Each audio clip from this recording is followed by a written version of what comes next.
देखा अपना तो प्रश्न में क्या किया है शुरू में ए बी सी ने तीनों ने 50,000 रुपये लगाए। ठीक है, ए बी सी ने क्या कराया व्यापार शुरू कराया, तीनों ने 50,000 रुपये लगाए। फिर अपना तो क्वेश्चन में क्या किया भाई ए ने बी तय 4,000 रुपये अधिक लगाए, बी ने सी तय 4,000 रुपये अधिक लगाए। आप फिर क्या करेंगे मान लेंगे कि भाई आपने सी ने नहीं कितने एक्स रुपये लगाए थे। ठीक है, तो अगर अकॉर्डिंग टू क्वेश्चन में क्या गया अपना था अगर भाई बी ने सी तय कितने 5,000 रुपये अधिक लगाए, तो आप उड़ते बी का निवेश निकाल देंगे, क्या हुआ एक्स प्लस 5,000 रुपये। ठीक है, दूसरे तरीके आप अनंत की किया ए ने बी तय कितने लगाए 4,000 रुपये लगाए। ठीक है, तो आप क्या करेंगे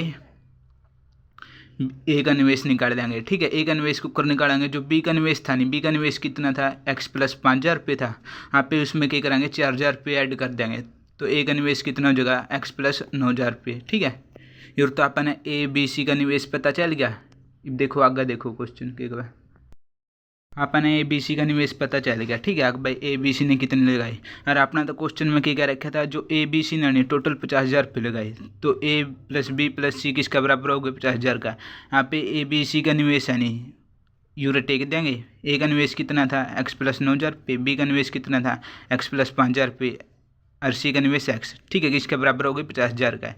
ये आप इन तीनों माती जोड़ेंगे क्या बनाएगा 3x प्लस 14,000 रुपये बनाएगा, किसका बराबर 50,000 का है। तो आप क्या करेंगे जो 14,000 है निश्चित आप इस साइड ले आएंगे, तो क्या हो जाएगा 50,000 में तो घट जाएगी। ठीक है, तो क्या बनाएगा 3x बराबर 36,000 बनाएगा। और तो आप क्या करेंगे एक आप एक्स का मान निकाल देंगे, तो 3 है 3 यूरो गुणा में इस साइड आएगा भाग में हो जाएगा, तो 36 पे काटना सॉरी 36 थी काटेंगे नहीं 3 पे, तो 12,000 पे जाऊँगा, तो एक्स का मान कितना होगा 12,000 रुपये। एक्स का मान है गया, आप एक्स का मान है गया नहीं, आप फिर क्या करा जरूरत है ए बी सी का निवेश निकाल सकेंगे भाई ए ने कितने पीसे लगाए थे, बी ने कितने पीसे लगाए और सी ने कितने पीसे लगाए। तो देखो ए का निवेश आप देखो सी का निवेश था नहीं एक्स कितना था एक्स रुपये महीने था अपने, तो एक्स का मान कितना है अपना 12,000 रुपये, तो सी का निवेश कितना हो गया 12,000 रुपये। उसी तरीके बी का निवेश कितना था एक्स प्लस 5,000 रुपये। ठीक है, आप यूरो एक्स का मान टेकेंगे, तो सी का निवेश कितना जगह 17,000 रुपये। उसी तरह यहाँ ए का निवेश कितना था एक्स प्लस 9,000 रुपये था। ठीक है, यूरो आप पे क्या कराएंगे एक्स का मान टेक देंगे, तो ए का निवेश कितना होगा 21,000 रुपया होगा। ठीक है, यूरो अपना निवेश आ गया कितना ए बी सी का निवेश आ गया कितना आया 21,000 17,000 12,000 रुपया आया। आप इन तीनों का क्या कराएंगे रेशो निकाल देंगे। ठीक है, रेशो निकालेंगे एक बाई 21 मान मतलब किस रेशो में आया। ठीक है, देखो आपने तो टाइम की बात को नहीं करी, आपने तो टाइम की बात करी अभी क्वेश्चन में टाइम की बात को नहीं कर रखी। ठीक है, तो टाइम की बात नहीं कर रखी नहीं, तो मैंने था बताया था जब आपने वह पार्टनरशिप वाला चैप्टर कराया था नहीं, अब भाई मैंने बताया था टाइम की बात नहीं करी गई होगी नहीं, तो आपने इन्वेस्टमेंट का रेशो होगा नहीं, जो इन्वेस्टमेंट का रेशो होगा जो सीधा प्रॉफिट का रेशो का बराबर हो जाएगा। ठीक है, मतलब जो प्रॉफिट का रेशो होगा सीधा इन्वेस्टमेंट का रेशो के बराबर हो जाएगा। तो आप ही अपना इन्वेस्टमेंट का रेशो कितना आया, ये 3 जीरो थे 3 जीरो कट गई।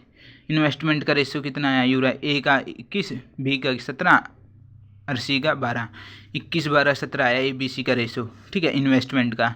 तो आप प्रॉफिट निकालेंगे, प्रॉफिट के बताया मैंने है भाई जब अपना टाइम कॉन्स्टेंट हो जाए नहीं, तो प्रॉफिट होगा जो सीधा इन्वेस्टमेंट का रेशो के बराबर हो जाएगा। तो प्रॉफिट क्या होगा 21 यूनिट, ए का प्रॉफिट कितना होगा 21 यूनिट, बी का प्रॉफिट 17 यूनिट, सी का प्रॉफिट 12 यूनिट है। ठीक है, 12 यूनिट है वो। ठीक है, यूनिट का मतलब कोई भी मान जिसकी आप पे गुणा कराएंगे नहीं तो उसका एक्चुअल प्रॉफिट आ जाएगा। ठीक है, तो अकॉर्डिंग टू क्वेश्चन में क्या किया अगर भाई ए बी सी का कुल लाभ है लाभ है यो। ठीक है, लास्ट वाली लाइन में कहा कि भाई ए बी सी का कुल लाभ कितना 35,000 रुपये है। ठीक है, मतलब ए का प्रॉफिट प्लस बी का प्रॉफिट प्लस सी का प्रॉफिट किसका बराबर होगा 35,000 का बराबर होगा। अपना ए का प्रॉफिट कितना 21 यूनिट है, बी का प्रॉफिट 17 यूनिट है और सी का प्रॉफिट 12 यूनिट है। तीनों का जोड़ किसका बराबर होगा 35,000 का बराबर होगा। तीनों तीन जोड़ेंगे आप ही कितना होगा 50 यूनिट आ जाएगा। 50 यूनिट किसका बराबर है 35,000 का बराबर है। अपन चाहिए कि एक यूनिट का मान, क्यों एक यूनिट का मान तो आप ही क्या कराएंगे यूर्ता आप उनका प्रॉफिट निकाल सकेंगे और वाई अपना काम करना है। तो क्या करेंगे 50,000 है नहीं, 35,000 के डिवाइड में ले जाएंगे, ये बिस्ती काटेंगे नहीं तो 700 पर जाऊँगा। ठीक है, बिस्ती काटेंगे 700 पर जाऊँगा, जीरो तो जीरो कट जाएगी। ठीक है, 7 पंजा कितना हुआ 35, 700 पे जाऊँगा। एक यूनिट का मान अपना कितना है 700 है, एक यूनिट का मान 700 आया, तो ए का निवेश निकालना था। ए का निवेश कितना था, 21 यूनिट था। ठीक है, अपन एक यूनिट का मान बेरा है कि भाई कितना 700 रुपया, तो आप क्या करेंगे 21 की यूनिट गुणा 700 तक कर देंगे, तो कितना होगा 14,700 रुपया होगा। ठीक है, ये अपना क्वेश्चन था।